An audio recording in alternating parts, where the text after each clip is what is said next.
சித்தர் பூமி. வணக்கம். இன்னைக்கு ஷேர்ல இன்வெஸ்ட்மென்ட் பண்ணலாமா?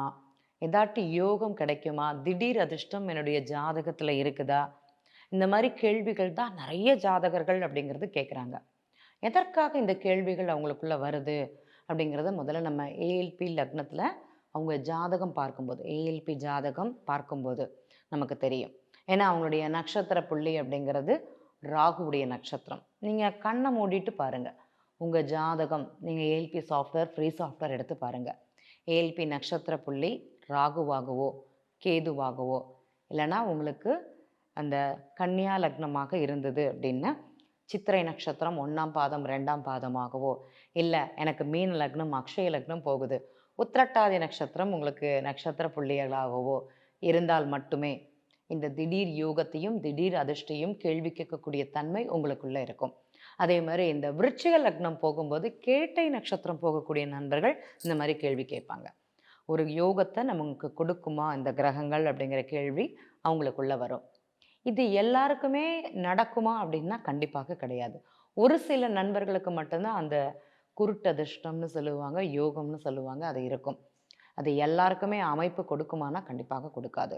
நண்பர்கள் இந்த ஷேர் மார்க்கெட்ல இன்வெஸ்ட்மெண்ட் பண்றீங்க, அந்த மியூச்சுவல்ல பதிவு பண்றீங்க, வெளி இடங்கள்ல ஒரு டாக்குமெண்ட்ஸ் வாங்குறீங்க அப்படின்னா, தயவு செய்து உங்களுடைய ஜாதகங்களை எடுத்து பார்த்து அது சரியாகுமா?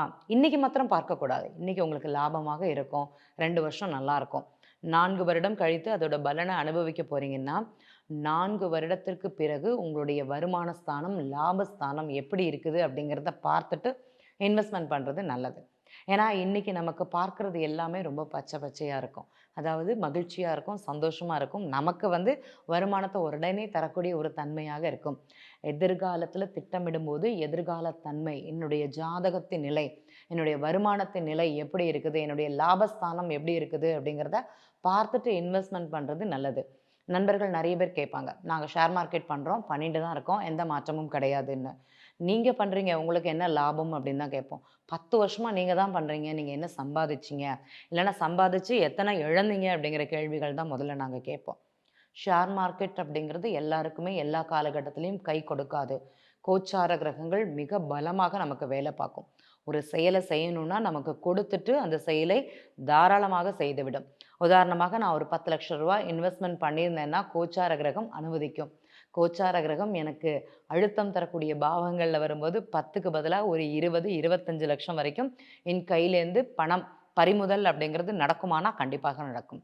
அதற்கு யாரும் விதிவிலக்கு இல்லை அப்படிங்கிறது தான் உண்மை.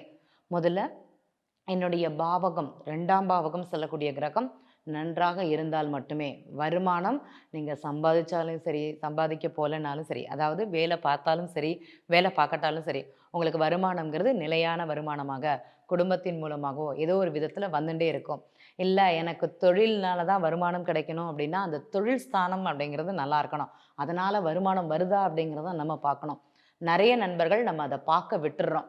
2ஆம் அதிபதி நல்லா இருக்கிறாரு, ஓகே ரைட்டு, கிடைச்சிருக்கிற வருமானத்தை விட எக்ஸ்ட்ரா வருமானம் பார்க்கலான்னு சொல்லிட்டு அந்த இன்வெஸ்ட்மெண்ட் பண்ணும்போது தொழிலில் ஒரு முதலீடு இல்லைன்னா அதற்காக நம்ம ஒரு சேமிப்புன்னு பண்ணும்போது தான், பணம் எடுத்து வைக்கும்போது தான் நமக்கு அங்கே இழப்பு அப்படிங்கிறது காட்டுது. ஸோ அதற்காக கடன் வாங்குறது, அதற்காக முயற்சி பண்ணுறது எனக்கு ஒரு அழுத்தத்தை கொடுக்குமானா கண்டிப்பாக கொடுக்கும். எந்த மாற்றமும் இல்லை அப்படிங்கிறது தான் உண்மை. தொழில் செய்யக்கூடிய நண்பர்கள் எப்போதுமே சொல்லுவோம், இந்த மிதுன லக்னம், மீன லக்னம், தனுசு லக்னம், கன்னியா லக்னம் போகிறவங்க தொழில் பண்ணக்கூடாது. வருமானம் அப்படிங்கிறது உங்களுக்கு ஆல்ரெடி என்ன வாங்கிட்டு இருந்தீங்களோ அதுதான் கிடைக்கும். முதலீடுகள் செய்யக்கூடாது அப்படிங்கிறது சொல்லுவோம். அதை மீறி முதலீடுகள் செய்தாலுமே உங்களுக்கு அங்கே கிரகங்கள் சரியாக இல்லை அப்படிங்கிறத புரிஞ்சுக்கணும். 3ஆம் அதிபதியும் 8ஆம் அதிபதியும் கன்னியா லக்னத்துக்கு சம்மந்தப்படுவார். அதே மாதிரி நம்ம யார் மீன லக்னத்திற்கும் 3ஆம் அதிபதியும் 8ஆம் அதிபதியும் சுக்கிரன் உங்களுக்கு சம்மந்தப்படுறாரு. கம்யூனிகேஷன் ப்ராப்ளம் தொழிலில் காமிக்குமானா கண்டிப்பாக பிரச்சனைகளை உருவாக்கும். வருமானத்தில் ஒரு அழுத்தம் அப்படிங்கிறது அங்கே கொடுத்து தான் தீரும். அதே மாதிரி இந்த லக்னத்துக்கு, எந்த லக்னத்துக்கு, மிதுன லக்னத்துக்கு 5 12 சொல்லக்கூடிய அதிபதி யாருன்னா சுக்கிர பகவான். அவர் ஒரு மன விரயத்தை, நம்ம ஒரு செயல் செய்ய போகிறோன்னா அதில் விரயத்தை கண்டிப்பாக கொடுப்பாரானா கண்டிப்பாக கொடுப்பாரு. அதை செய்யக்கூடாது அப்படிங்கிறது தான் உண்மை. மீறி செய்து நம்மள்ட்ட நின்னவங்க அப்படிங்கிறது தான் அதிகம்.